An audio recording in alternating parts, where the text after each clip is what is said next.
Hello students, welcome to my channel pharmacy classes by Aarti ma'am, जहां पर आपको मिलेंगे बी फार्मा और डी फार्मा के सारे सब्जेक्ट के लेक्चर्स इजी पॉइंट वाइज जैसे आपको लिखने होते हैं एग्ज़ाम में। जो आज का हमारा टॉपिक है वो है use of microbes in industry. ये टॉपिक है pharmaceutical biotechnology B pharma 6th semester का। ये 5th टॉपिक है आपके सिलेबस का। इस टॉपिक के अंदर प्रोडक्शन ऑफ एंजाइम भी इंक्लूडेड है। तो आज हम कर लेते हैं use of microbes in industry और इसके बाद में नेक्स्ट लेक्चर में कर लेंगे प्रोडक्शन ऑफ एंजाइम। उसमें बहुत सारे एंजाइम्स हैं, उनके प्रोडक्शन के बारे में पढ़ना है, तो वो हम नेक्स्ट लेक्चर में कवर कर लेंगे। तो चलिए शुरू करते हैं। तो सबसे पहले पढ़ लेते हैं इंट्रोडक्शन। जो माइक्रोब्स होते हैं वो इंडस्ट्री में लार्ज स्केल पे बनाए जाते हैं। लार्ज स्केल पे क्यों बनाए जाते हैं, या फिर हम माइक्रोब्स को बना ही क्यों रहे हैं? तो क्योंकि माइक्रोब्स जो होते हैं ये वो बहुत सारे प्रोडक्ट बनाते हैं। ये प्रोडक्ट कौन कौन से होते हैं? जैसे ये एंटीबायोटिक बनाते हैं, ये एंजाइम्स बनाते हैं,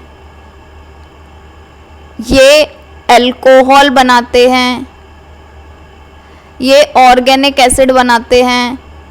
तो अभी हमें ये इतने सारे प्रोडक्ट बनवाने हैं तो इनके लिए हमें माइक्रोब्स भी तो बहुत सारे चाहिए। तो वो बहुत सारे माइक्रोब्स बनाने के लिए हमें करना होता है इनका प्रोडक्शन लार्ज स्केल पर। जैसे अगर हम एंटीबायोटिक वाले इंडस्ट्री में प्रोडक्शन कराना चाहते हैं माइक्रोब्स का, तो जो भी एंटीबायोटिक को बनाने के लिए रिस्पॉन्सिबल है, जैसे पेनिसिलियम क्राइसोजिनम से बनता है पेनिसिलिन, तो ये जो पेनिसिलियम क्राइसोजिनम है इसको हमें लार्ज स्केल पे पहले प्रोड्यूस करना पड़ेगा। पेनिसिलियम क्राइसोजिनम लार्ज अमाउंट में प्रोड्यूस हो गया, तब हम इससे एंटीबायोटिक बनवाएंगे बहुत लार्ज अमाउंट में। तो बेसिकली आपको समझ आ गया होगा कि माइक्रोब्स जो हैं, अगर हम इनसे कोई भी प्रोडक्ट बनवा रहे हैं, मतलब यूज़ क्या होता है माइक्रोब्स का? प्रोडक्ट्स बनाने के लिए। तो प्रोडक्ट्स अगर इनसे हमें बनवाना है तो पहले हमें ये तो बनाने पड़ेंगे ना, पहले हमें माइक्रोब्स ही बनाने पड़ेंगे। तो इसीलिए हम लार्ज स्केल पर प्रोड्यूस कराते हैं माइक्रोब्स को। जो माइक्रोब्स होते हैं वो इंडस्ट्री में यूज़ होते हैं बहुत सारे प्रोडक्ट्स को बनाने के लिए, जैसे antibiotic, organic acid, amino acid, व और भी ऐसे बहुत सारे प्रोडक्ट्स हैं। या फिर अगर हमें कोई भी केमिकल ट्रांसफॉर्मेशन करानी हो तो हम माइक्रोब्स का यूज़ करते हैं। नेक्स्ट है कि पुराने समय में जो माइक्रोब्स थे उनका यूज़ हम करते थे बेसिकली अल्कोहल बनाने के लिए। और अल्कोहल किस प्रोसेस के थ्रू बनवाते थे? तो फर्मेंटेशन मेथड के थ्रू अल्कोहल बनवाने के लिए केवल माइक्रोब्स का यूज़ करते थे। लेकिन अभी जो माइक्रोब्स हैं उनका यूज़ हम बहुत सारी चीज़ों के प्रोडक्शन में कर रहे हैं, जैसे कि फार्मास्यूटिकल मतलब एंटीबायोटिक्स बनाने के लिए, जैसे पेनिसिलिन, सेफेलोस्पोरिन हो गया, फूड एडिटिव्स हो गए, या फिर एंजाइम्स हो गए। इनके प्रोडक्शन के लिए भी अभी बहुत ज़्यादा यूज़ करे जाते हैं माइक्रोब्स। नेक्स्ट देखेंगे आइडियल प्रॉपर्टीज़ क्या क्या होनी चाहिए माइक्रोब्स की, जिनको भी हम इंडस्ट्री में यूज़ कर रहे हैं। यहाँ पर इस एंजाइम की जगह पे आप माइक्रोब कर लेना। तो माइक्रोब्स जिनको हम यूज़ करते हैं इंडस्ट्री के अंदर वो कौन कौन से होते हैं? फंगाई, बैक्टीरिया और एक्टिनोमाइसिटीज़। इन तीनों को ही यूज़ करते हैं हम इंडस्ट्री में डिफरेंट प्रोडक्ट बनाने के लिए। और वायरस आप लिख के भी मत आना, क्योंकि वायरस किसी चीज़ का प्रोडक्शन नहीं कर सकता। वायरस के अंदर प्रोसेस कोई भी होती ही नहीं है, वो होस्ट को यूज़ करता है खुद अपने प्रोसेस करने के लिए। तो वायरस बिल्कुल भी मत लिख के आना, वरना टीचर एकदम सबको काट देगा। वायरस यहाँ बिल्कुल भी मत इंक्लूड करके आना, बस आपको 3 चीज़ें लिखनी है, फंगाई, बैक्टीरिया एंड एक्टिनोमाइसिटीज़। नेक्स्ट पढ़ते हैं माइक्रोब्स के अंदर कौन कौन सी आइडियल प्रॉपर्टीज़ होने चाहिए। तो माइक्रोब्स जिनको हम यूज़ कर रहे हैं इंडस्ट्री के अंदर वो इजीली इनोक्यूलेट हो जाने चाहिए। इजीली इनोक्यूलेट का मतलब क्या है कि जो माइक्रोब है, जैसे यहाँ पर एक माइक्रोब है, इस एक माइक्रोब से हमें बनाने हैं 1 मिलियन माइक्रोब। ये 1 मिलियन माइक्रोब बनाने हैं तो ये इजीली बन जाने चाहिए, सारे के सारे इजीली इनोक्यूलेशन हो जाना चाहिए इनका। नेक्स्ट है ये पैथोजेनिक नहीं होने चाहिए। पैथोजेनिक का मतलब डिसीज नहीं कॉज करने चाहिए। नेक्स्ट है जो भी प्रोडक्शन प्रोसेस होती है वो इकोनॉमिकल होनी चाहिए। ये जो एक माइक्रोब के थ्रू हम 1 मिलियन माइक्रोब्स बनवा रहे हैं इसमें हमारे ज़्यादा पैसे नहीं लगने चाहिए। नेक्स्ट है कि ये प्रोड्यूस करने चाहिए डिजायर्ड प्रोडक्ट शॉर्ट टाइम में। ऐसे नहीं है उसको बनने के लिए 6 महीने लग रहे हैं, 1 साल लग रहा है, ऐसे नहीं होना चाहिए। बहुत कम टाइम में, 1 दिन में, 2 दिन में बन जाना चाहिए प्रोडक्ट, या 3 दिन में बनता है बेसिकली, तो 3 डेज लगते हैं, या फिर हम बोल सकते हैं 72 आवर्स लगते हैं जो भी माइक्रोब्स होते हैं उनसे प्रोडक्ट बनवाने के लिए। नेक्स्ट है कि जो माइक्रोब्स होते हैं वो रैपिडली ग्रो हो जाने चाहिए। अब नेक्स्ट पढ़ेंगे यूज़ माइक्रोब्स का इंडस्ट्री के अंदर। तो माइक्रोब्स इंडस्ट्री में यूज़ करे जाते हैं बहुत सारे प्रोडक्ट का प्रोडक्शन करने के लिए।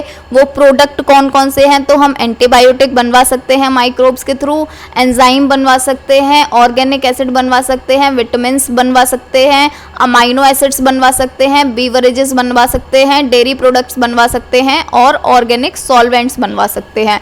तो यहाँ पर मैंने जो डिटेल में समझाए हैं वो सिर्फ 6 समझाए हैं, ये 7 और 8 समझाई नहीं है।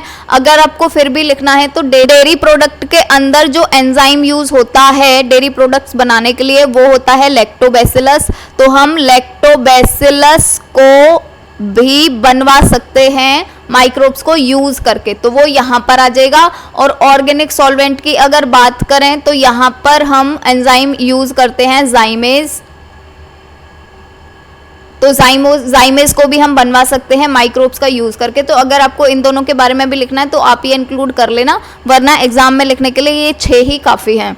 अब नेक्स्ट पढ़ेंगे एंटीबायोटिक्स जो होते हैं उनको हम कैसे बनवा सकते हैं माइक्रोब्स के थ्रू। सबसे पहले पढ़ेंगे एंटीबायोटिक्स क्या होते हैं। तो एंटीबायोटिक बेसिकली बाय प्रोडक्ट होते हैं माइक्रोब्स का। जैसे ये कोई माइक्रोब है, बैक्टीरिया है समझ लो, अब ये जो बैक्टीरिया है इसके अंदर भी तो प्रोसेस होती ही होगी, तो ये उस प्रोसेस के थ्रू जो इसके वेस्ट प्रोडक्ट बनते हैं उनको ये अपनी बॉडी से बाहर निकाल देता है।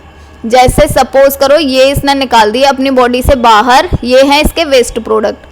ये जो वेस्ट प्रोडक्ट है ना, हम इन्हीं को ही कलेक्ट कर लेते हैं और इन वेस्ट प्रोडक्ट को ही कलेक्ट करके जब भी किसी माइक्रोब के ऊपर इनको अप्लाई करते हैं तो वो माइक्रो ऑर्गेनिज्म किल हो जाता है। तो हम क्या समझ सकते हैं, एंटीबायोटिक्स जो होते हैं वो माइक्रोब से बनते हैं और माइक्रोब्स को ही किल कर देते हैं। माइक्रोब से ही बने, लेकिन जब हम इनको लो कॉन्सेंट्रेशन में माइक्रोब्स के ऊपर अप्लाई करते हैं तो ये माइक्रोब्स को किल कर देते हैं। अब नेक्स्ट पढ़ेंगे कि एग्जाम्पल कौन कौन से हैं माइक्रो ऑर्गेनिज्म के जिनसे हम एंटीबायोटिक्स बनवा सकते हैं। तो सबसे पहले है पेनिसिलिन। पेनिसिलिन को हम बनवाते हैं पेनिसिलियम क्राइसोजिनम माइक्रोब से। सिफेलोस्पोरिन को हम बनाते हैं सिफेलोस्पोरियम एक्रोमोनियम से। बेसिट्रेसिन को हम बनाते हैं बेसिलस सबटाइलिस से।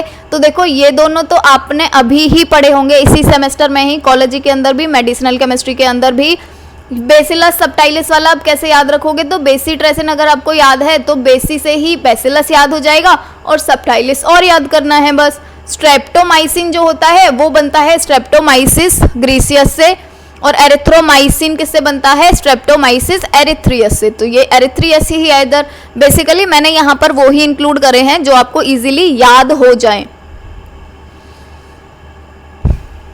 नेक्स्ट पढ़ेंगे एंजाइम्स के बारे में कि एंजाइम का प्रोडक्शन हम कैसे करवा सकते हैं माइक्रोब्स को यूज करके। तो इंडस्ट्री में एंजाइम्स प्रोड्यूस होते हैं माइक्रो ऑर्गेनिज्म के थ्रू, और ये जो एंजाइम है ये यूज होते हैं बहुत सारे प्रोसेस में, जैसे कि फूड प्रोसेसिंग में यूज होते हैं, ये प्रिजर्वेशन में यूज होते हैं, वॉशिंग पाउडर में यूज होते हैं, लेदर इंडस्ट्री में यूज होते हैं, पेपर इंडस्ट्री में होते हैं। ऐसे ही बहुत सारे प्रोसेस होते हैं जिनमें हम इन एंजाइम को यूज कर सकते हैं। अब देखेंगे कि माइक्रो ऑर्गेनिज्म से कौन कौन से एंजाइम बनाए जा सकते हैं। तो पेनिसिलिनेज को हम बना लेते हैं बेसिलस सीरियस को यूज करके।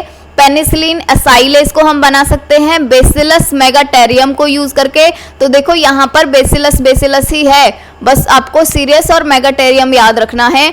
अमाइलेज को हम बनवा सकते हैं एस्परजिलस नाइगर से। इन्वर्टेज को हम बनवा सकते हैं सेकेरोमाइसिस सेरिविसी से, और ग्लूकोज ऑक्सीडेज को हम बनवा सकते हैं पेनिसिलियम नोटेटम से। अब नेक्स्ट पढ़ेंगे ऑर्गेनिक एसिड के बारे में कि ऑर्गेनिक एसिड्स का प्रोडक्शन हम माइक्रोब्स से कैसे कर सकते हैं। तो इंडस्ट्री में माइक्रोब्स यूज होते हैं सिंथेसाइज करने के लिए ऑर्गेनिक एसिड्स, जैसे lactic acid and citric acid.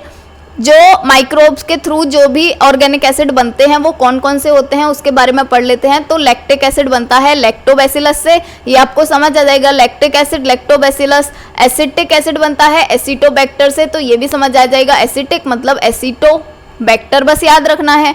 Citric acid बन जाएगा एस्परजिलस नाइगर से, और ब्यूटायरिक एसिड बन जाता है ई कोलाई से।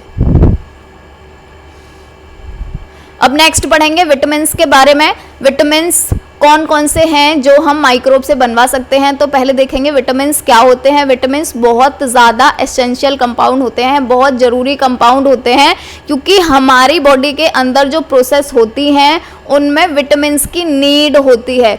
और विटामिन्स की एक बेकार बात क्या होती है कि ये ह्यूमन बॉडी के अंदर सिंथेसाइज नहीं हो सकते, या फिर ह्यूमन बॉडी इनको सिंथेसाइज नहीं कर सकती है, तो इसलिए ये हमें डाइट में लेने पड़ते हैं।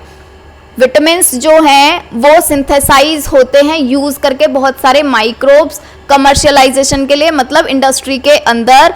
एग्जाम्पल जो भी है माइक्रो ऑर्गेनिज्म के जो बना सकते हैं विटामिन्स, उनके बारे में पढ़ते हैं। तो विटामिन B12 बन जाता है बेसिलस मेगाटेरियम से, और राइबोफ्लेविन बन जाता है माइको कैंडिडा राइबोफ्लेविन से। तो देखो आपको ये भी याद हो जाएंगे विटामिन B12, तो B से याद रख लेना बेसिलस, और क्योंकि B12 है मतलब सबसे ज़्यादा बड़ा विटामिन है, B12 से बड़ा तो कोई होता नहीं है, तो B12 मतलब सबसे बड़ा विटामिन है, तो उसको याद रख लेना मेगा से, मेगाटेरियम।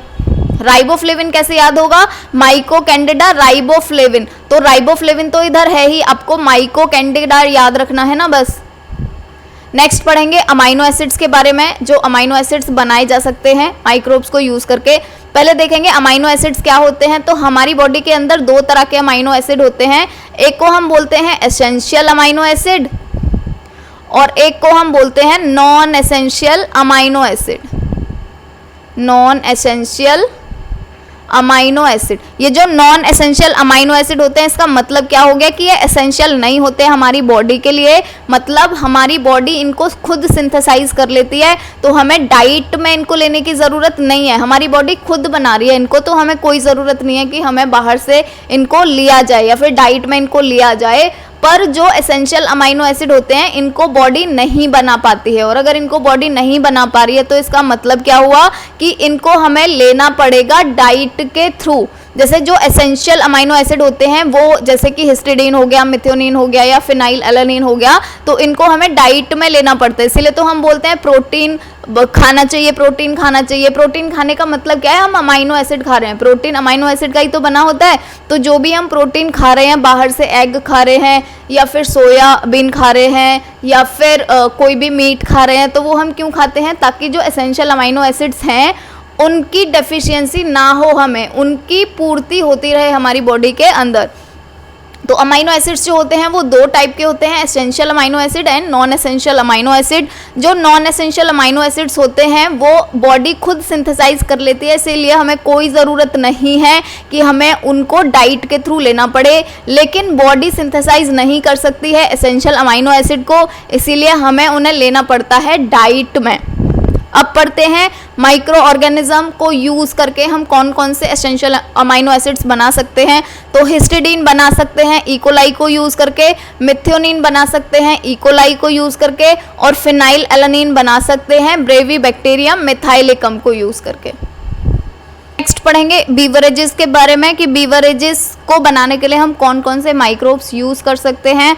बहुत सारे ऐसे माइक्रोब्स हैं जिनको हम यूज़ कर सकते हैं बीवरेज बनाने के लिए। बीवरेजेस जैसे कि वाइन हो गया, बियर हो गया या विस्की हो गया। अगर हम बात करें ऐसे बीवरेजेस की जिनको हम बना सकते हैं माइक्रो ऑर्गेनिज्म को यूज़ करके, तो हमें कौन कौन से माइक्रो ऑर्गेनिज्म यूज़ करने पड़ेंगे। वाइन को बनाने के लिए हमें चाहिए एसिटोबैक्टर सेरेविसी, और अल्कोहल बनाने के लिए हमें चाहिए सैकेरोमाइसिस सेरेविसी। वैसे जाइमेस को यूज़ करके भी बन जाता है अल्कोहल, और सैकेरोमाइसिस सेरेविसी को भी यूज़ करके बन जाता है अल्कोहल।